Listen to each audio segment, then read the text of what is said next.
back here at MS Fitness.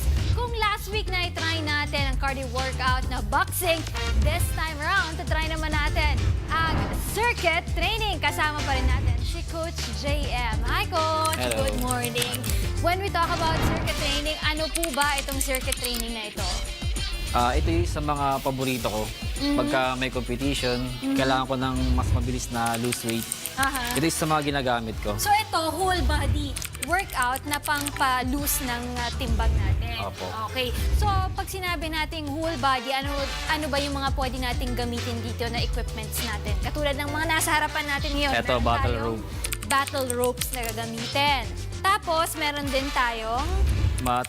mat. And then yung ating kettlebells. kettlebells. Yes. Pero dito sa tatlong equipment na ito, magkakaroon na tayo dito ng whole body workout. Yes. Ayan, Coach, pag tayo nagsa-circuit training, mga ilang calories kaya yung pwede? Usually, ganun kasi ang mga tanong, ilang calories naman kaya yung mababurn ko dyan kapag ako ay nag-circuit training? Mga nasa 400 plus na to. 400 plus. Yes. Kailangan ko pa ba mag-burn ng 400 plus? Tara na, Coach, let's go, let's do this. Pagka hinagod mo siya, dapat papasok. Okay. Huwag straight.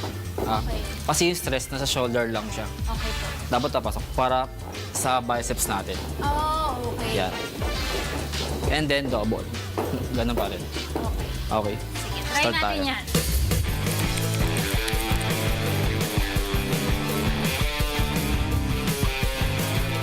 Meron tayong for the arms, meron tayong for the biceps natin and shoulders. Yeah. Ngayon naman, the next is the Yung shoulder top natin. shoulder. And then mountain Okay. climber. Okay, sige. Coach, sundan ko kayo.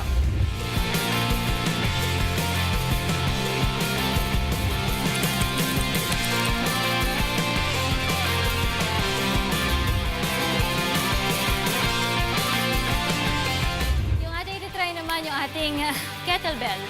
Anong workout pwede natin magawa dito sa ating kettlebell, Coach? Yan, ito.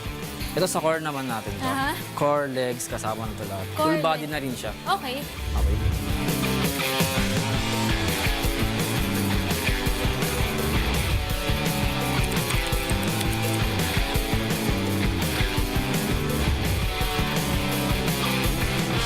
So ito yung ating circuit training. Pero aside from that, yung pinakita nating swing, ang kettlebell kasi pwede natin pamalit ito sa mga dumbbells natin, di ba? Yes. Ayan, Coach. So pinakitaan niyo ako ngayon ng circuit training.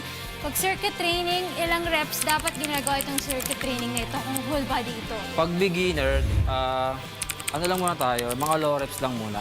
Ang circuit training kasi dapat dire-diretso tong workout na to, di ba? Ilang minutes ang break natin bago natin gawin yung ating second set?